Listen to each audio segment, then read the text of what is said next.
He's been called the president of the people. Sehat-sehat ya, Pak. Approval ratings any leader would dream of. His popularity rating is in excess of 80%. Joko Widodo, politician, businessman. Populist president of Indonesia, building the country's future, one road, train line, and new capital city at a time. But not all of his projects are being praised. As a nearly decade-long serving president, forges close ties with China and the global south, laying the foundations of an economic powerhouse before his final term ends in 2024.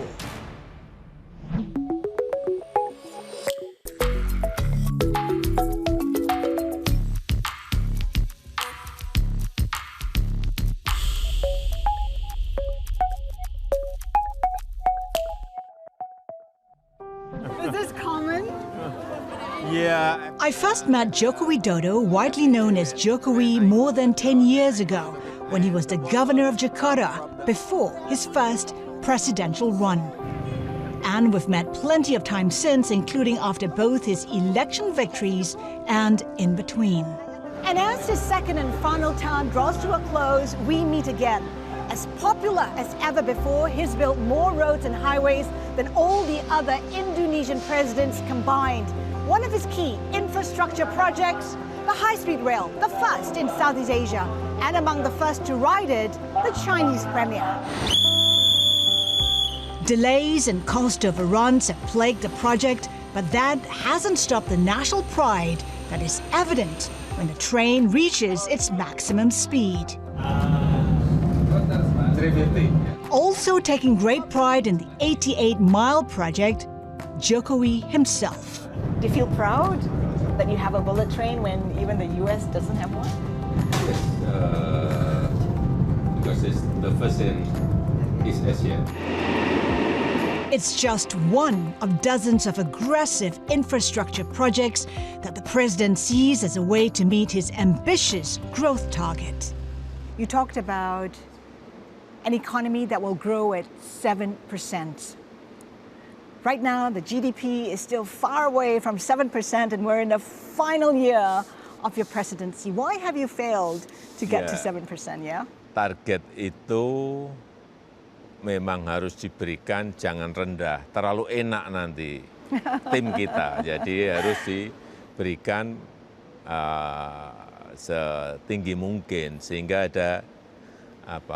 ada keinginan kuat untuk mencapai itu.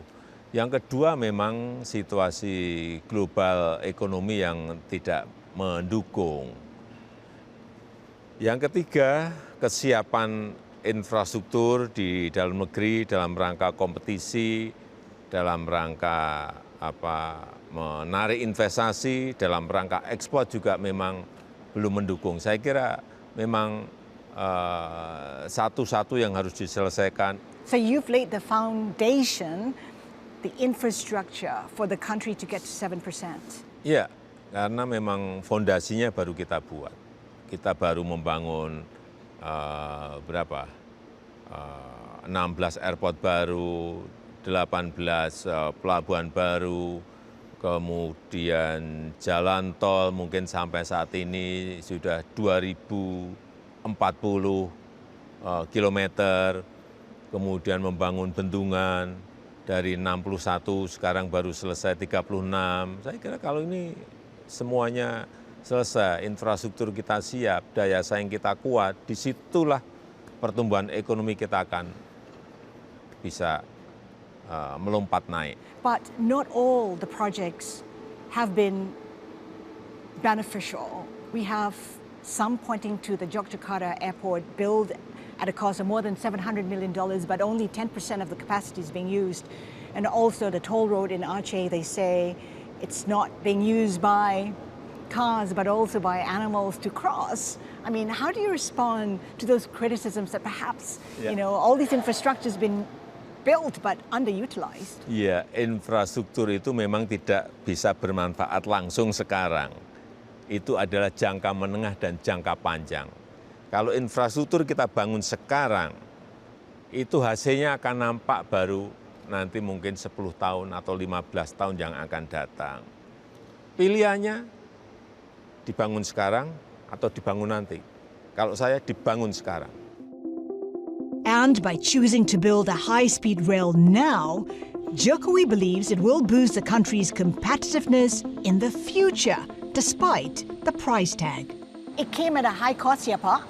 $7 billion, overruns of more than $1 billion. Is it worth it? Jangan dihitung profit, tapi yang dihitung adalah benefit. But Bapak, profitability does matter.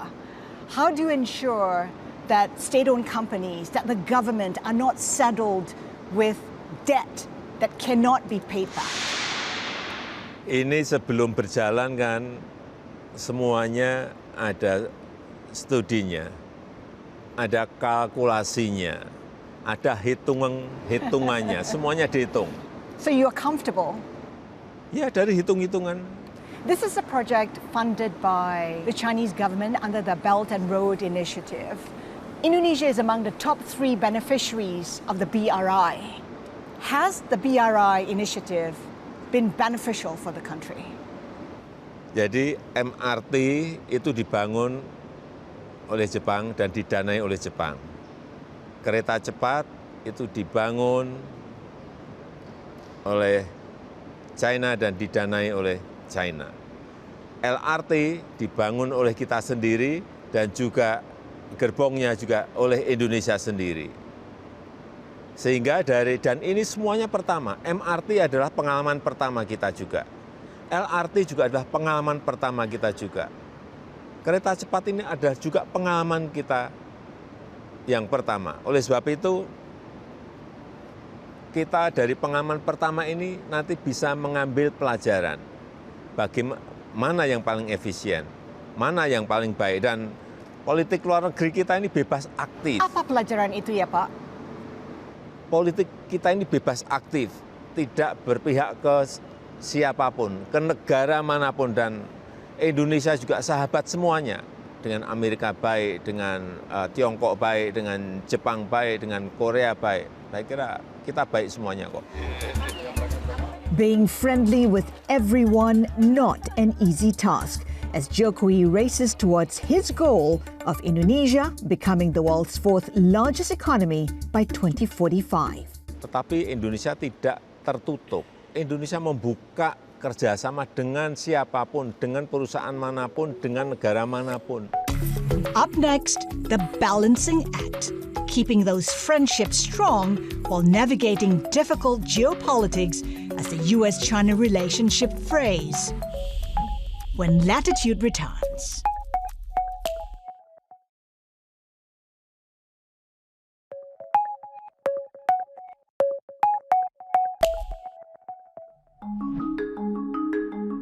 It is the goal of any emerging nation, shoring up investment to boost economic growth.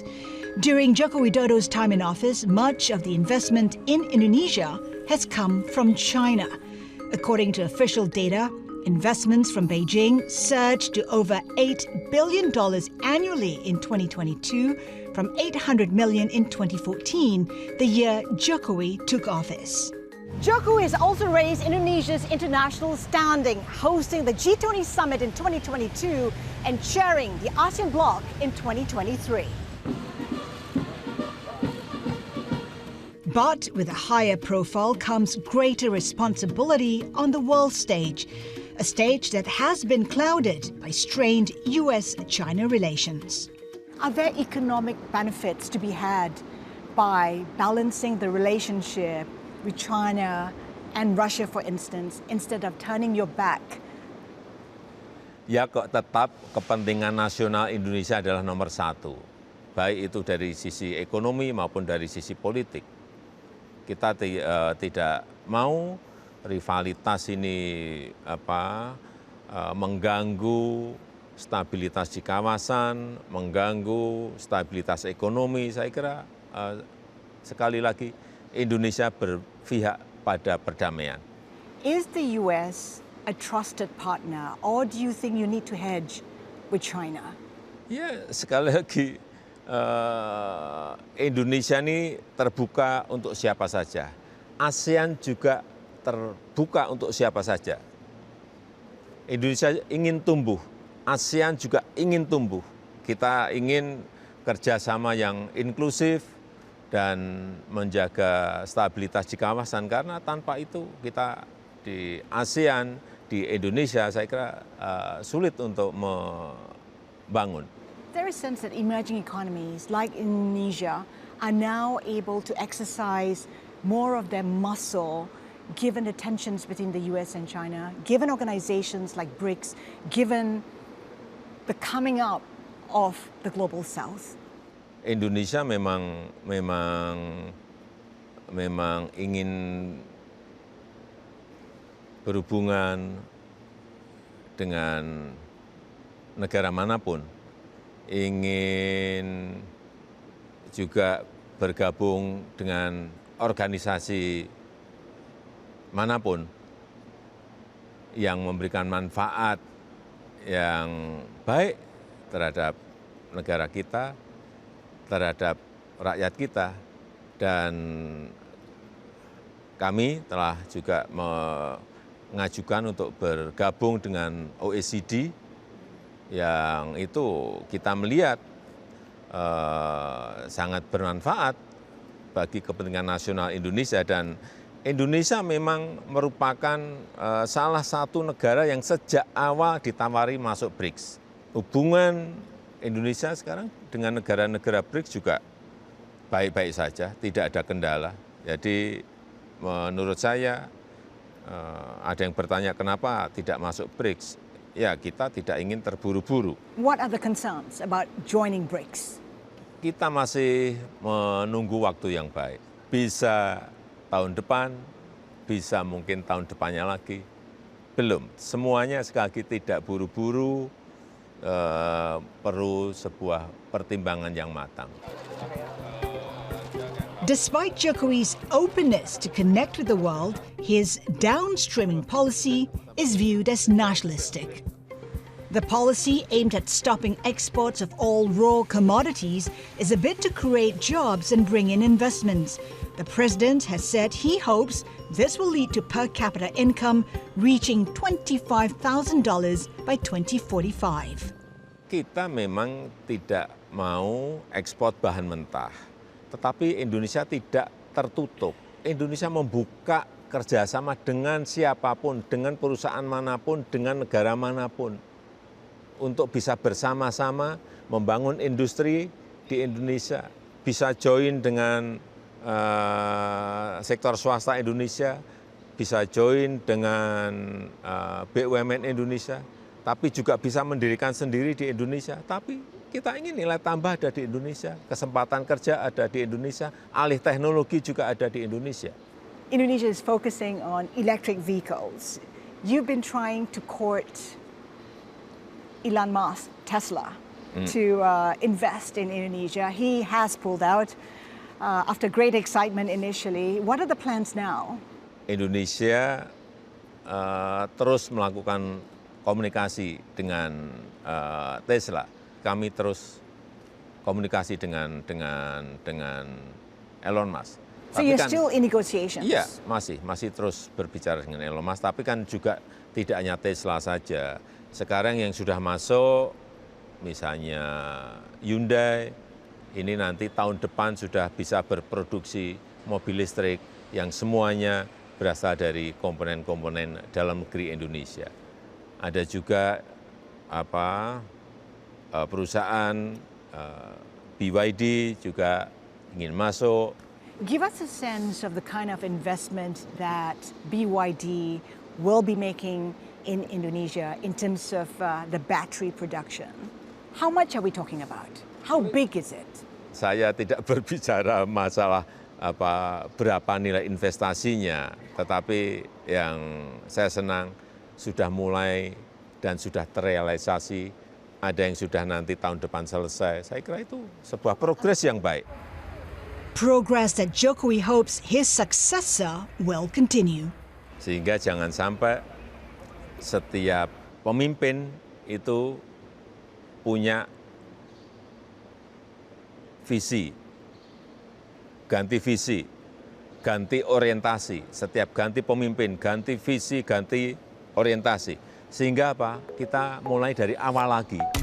Up next, Indonesia after Jokowi, building a legacy and building a new capital city.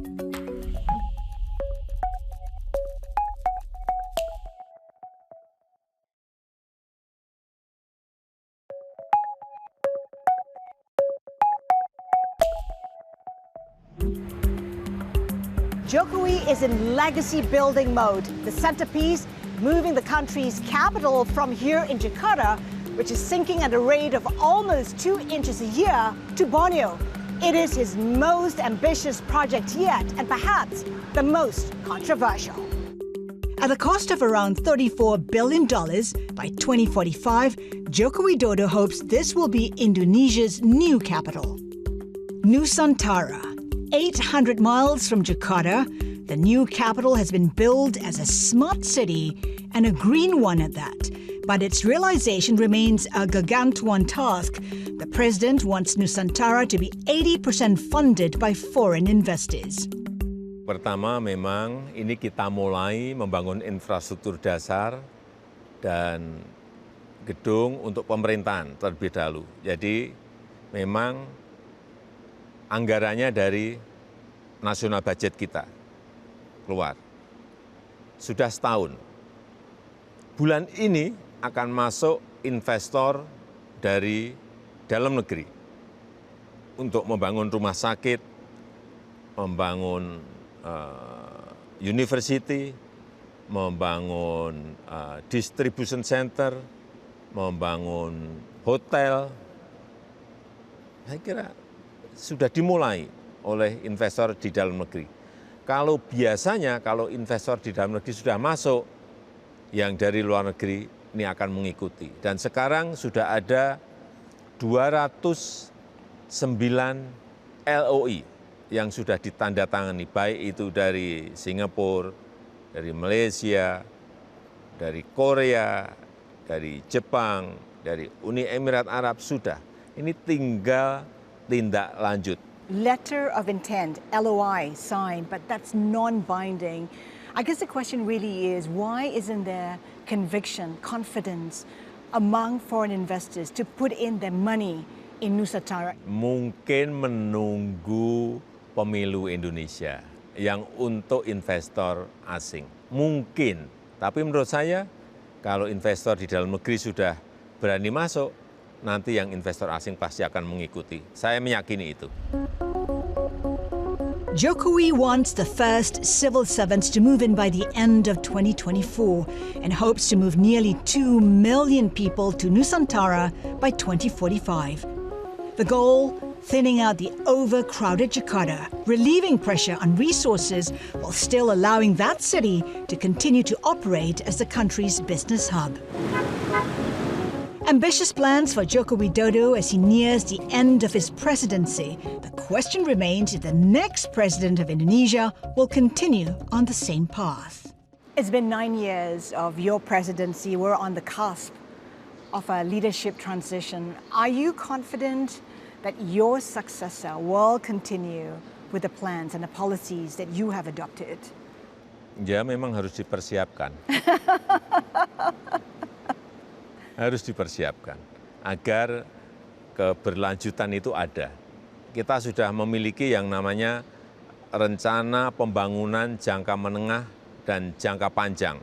Nah, ini penting sekali, sehingga di situ telah dicantumkan ada pembangunan IKN, ada transisi energi, ada hilirisasi industri, ada juga optimalisasi infrastruktur yang sudah ada. Saya kira kalau rencana jangka menengah dan jangka panjangnya ada, inilah saya kira visi Indonesia menuju Indonesia Emas di tahun 2045. So you're confident there will be continuity after the Jokowi's presidency? Perlu dipersiapkan dan kita harus meyakini kita bisa melakukan itu. The majority of the citizens of Indonesia believe Jokowi can get it done. His popularity rating is the highest it's been at around 80%. And it is trips like these to local markets that are part of the reason the public has put such faith in Jokowi. Why is it still important for you to go to the market to see the people? I always check. I always check what's on paper with the reality on the ground. Yes. Sometimes it's different. And by knowing the real condition, policies can be right on target.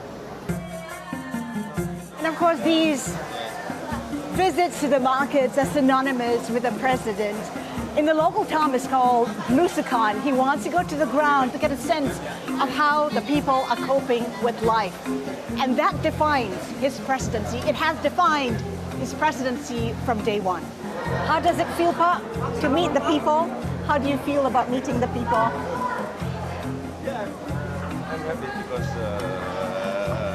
they can inform the real condition. Conditions, Jokowi admits, are increasingly complex, from inflation to geopolitics, making for challenges not just for the current leader of Indonesia, but leaders around the world. What does it take to be the good leader, the good president that is needed for the country? Dibutuhkan pemimpin yang mempunyai nyali, dibutuhkan pemimpin yang berani mengambil keputusan, dibutuhkan pemimpin yang berani bertindak, dibutuhkan pemimpin yang berani mengambil risiko, dibutuhkan pemimpin yang berani berhadapan untuk membela kepentingan nasional Indonesia, dibutuhkan pemimpin yang mempersatukan Indonesia, dibutuhkan pemimpin yang melayani rakyat. Is Indonesia now ready to play a significant role on the global stage? Ya saya kira Indonesia memiliki sekarang ini memiliki international trust yang baik, kepercayaan global terhadap Indonesia baik, itulah yang saya kira dibutuhkan negara ini, dan saya kira pemimpin ke depan bisa merawat ini dan bisa memperbaiki sehingga kepercayaan itu akan semakin baik terhadap. Itulah yang sejak awal ingin saya bangun, yaitu international trust. For now, with a clock ticking on his second and final term in office, the seventh Indonesian president since the country's independence in 1945 is not taking his eye off the ball, though he is beginning to envision life after politics. Saya ingin beraktivitas di lingkungan hidup. Saya ingin kembali ke kota saya, kota Solo. Saya ingin kembali ke keluarga. That's a plan. Rencananya itu. Tapi kadang-kadang rencana itu bisa berubah. Tapi rencananya itu.